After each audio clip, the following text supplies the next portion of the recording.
पानी में एक विशाल समुद्री जीव जिसका नाम मोसासौर था एक विचित्र दृश्य का गवाह बना। दो खूंखार टायरानोसॉरस रेक्स अपने शिकार के चक्कर में भटकते हुए उस विशाल समुद्री जीव के इलाके में आ गए थे। उन्हें जरा भी अंदाजा नहीं था कि उनके पीछे कोई और शिकारी भी हो सकता है जो उनसे भी ताकतवर हो।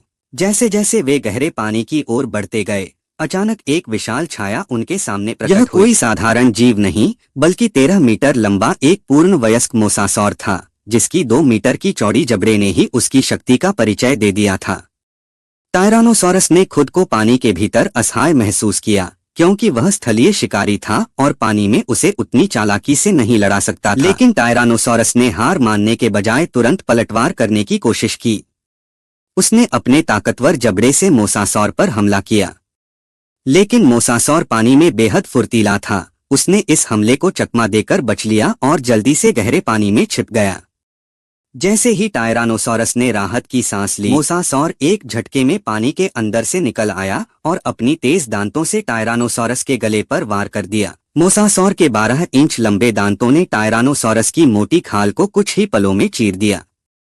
यह भयंकर हमला टायरानोसॉरस के लिए अंत साबित हुआ और वह उस रात मोसासौर के लिए भोजन बन गया।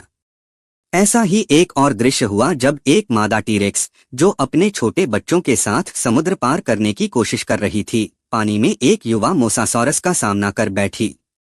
हालांकि यह मोसासॉरस अभी पूरी तरह वयस्क नहीं था, लेकिन उसका आक्रमण करने का जुनून और तेज गति टीरेक्स के लिए खतरनाक साबित हो सकती थी।